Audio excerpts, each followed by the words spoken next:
सौंदर्य केवळ डोळ्यात नसतं, ते असतं दागिन्यांमध्येही. सोने, चांदी, हिरे आणि त्यावर तुमचं नाव कोरणारं एक विश्वासाचं नाव म्हणजेच संगमनेर येथील ओम मयूर ज्वेलर्स. पिढ्यानपिढ्यांचा वारसा असलेले दागिने आधुनिक डिझाईन सोबत आता तुमच्या जवळ. लग्नकार्य असो, सण असो वा खास क्षण, ओम मयूर ज्वेलर्स मध्ये मिळेल प्रत्येक प्रसंगासाठी खास दागिने, खास तुमच्यासाठी. ओम मयूर ज्वेलर्स म्हणजे तुमच्या सौंदर्याचा हक्काचा दागिना. सुवर्ण बस्त्यासाठी आता कशाला नाशिक पुणे, संगमनेर मध्येच आहे आता नवनवीन दागिने. आजच भेट द्या ओम मयूर ज्वेलर्स, अशोक चौक, संगमनेर, जिल्हा अहिल्यानगर. संपर्क 9372 012 044. म्हणजे WHO जे मानांकन ठरवून दिलेले आहेत की 1000 लोकांच्या मागे एक डॉक्टर असला पाहिजे, अशा पद्धतीचं मानांकन दिलेलं आहे. 1000 लोकांच्या मागे एक डॉक्टर. आणि भारताने आता भारताची आकडेवारी जर काढली तर 850 लोकांच्या मागे एक डॉक्टर झालेला आहे.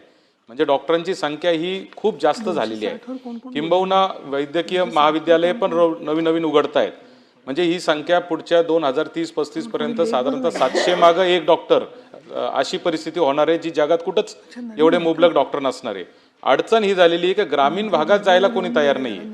आणि जे MBBS झालेले डॉक्टर आहेत ते PG करण्यासाठी म्हणून ते पुढे शिकत राहतात आणि त्याच्यात साधारणतः 7-8 वर्ष 10 वर्ष त्यांचे शिक्षणामध्ये जात आहेत.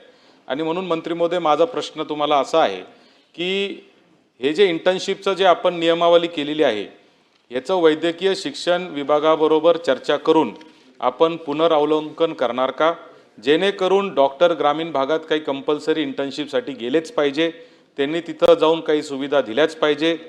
यासाठी आरोग्य विभाग, सार्वजनिक आरोग्य विभाग आणि वैद्यकीय शिक्षण विभाग याच्यात समन्वय साधून आपण काही त्याच्यात कठोर असे काही निर्णय घेऊन हे ग्रामीण भागात डॉक्टर जातील यासाठी काही उपाययोजना करणार का, हा पहिला प्रश्न.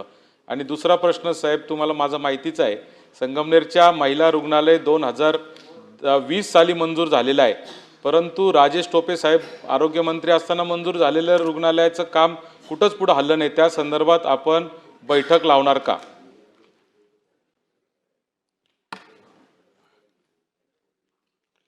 सन्मान्य सभापती महोदया, सन्मान्य सदस्य सत्यजितजी तांबे साहेबांनी 2 प्रश्न विचारलेत.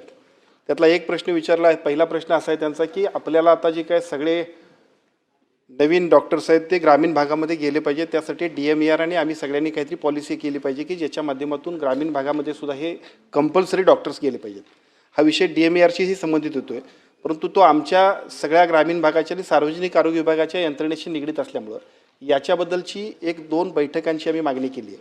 DMER आणि आम्ही बसू आणि इंटर्नशिप कंपल्सरी त्या ठिकाणी करण्यासाठी आम्ही निश्चितपणे प्रयत्न करू. कारण नवीन मुलं जरी असतील तरी ती ज्यावेळेला प्रत्यक्ष या सगळ्या ग्रामीण भागातल्या सगळ्या सेवा देतील त्यावेळेला त्यांनाही अनुभव येईल आणि आम्हाला आवश्यक असणाऱ्या सगळ्या प्रशिक्षित अशा डॉक्टर किंवा नवीन मुलं जे आहेत त्यांचा उपयोग होईल. त्यामुळे निश्चितपणे या प्रश्नामध्ये आपण हे करू. दुसरा मुद्दा या निमित्ताने मी आणखीन सांगेन की ग्रामीण भागामध्ये, आदिवासी भागामध्ये काम करण्यासाठी जे डॉक्टर्स जातील त्यांच्यासाठी इन्सेंटिव्ह सुद्धा आपण वाढवतोय. म्हणजे जे शहरी भागात काम करतात त्याच्यापेक्षा सुद्धा ग्रामीण भागात जर डॉक्टर जायला तयार होत असतील तर त्याच्यासाठी इन्सेंटिव्ह वाढण्यासाठी सुद्धा सरकार विचाराधीन त्याने फाईल आम्ही पाठवलेली आहे फायनान्सकडे आता, की ज्याच्या माध्यमातून काम करणाऱ्या त्या भागातल्या सगळ्या डॉक्टर्सना सुद्धा उत्साहानं ते आमच्याकडे येतील अशा पद्धतीची भूमिका आहे. आणि दुसरा आणखीन एक मुद्दा आपण विचारला की आपण संगमनेरला जे काय हॉस्पिटल आहे त्याच्याबद्दलची बैठक घेऊया काय. तर या अधिवेशनाच्या शेवट म्हणजे पुढच्या आठवड्यात किंवा त्यानंतर अधिवेशनाच्या दरम्यानच ही बैठक आम्ही निश्चितपणे घेऊ. कुठे हॉस्पिटल आणि लेप्रोस्कोपी सेंटर, हाडांच्या फ्रॅक्चरच्या सर्व प्रकारच्या शस्त्रक्रिया, दुर्बिणीद्वारे सांध्याच्या शस्त्रक्रिया, दुर्बिणीद्वारे गुडघ्याच्या दोरीच्या शस्त्रक्रिया, modular operation theatre, ICU, ventilator, pathology lab, x-ray, 24 तास औषधालय, generator backup, deluxe, semi deluxe, special, semi special rooms, cashless mediclaim, सर्व प्रकारच्या शासकीय विमा योजना, रुग्णांची आपुलकीने काळजी घेणारं सुसज्ज, स्वच्छ, प्रसन्न रुग्णालय, Kute hospital and laparoscopy centre, Tajne Mala, Navin Nagar road, Sangamner, जिल्हा अहमदनगर.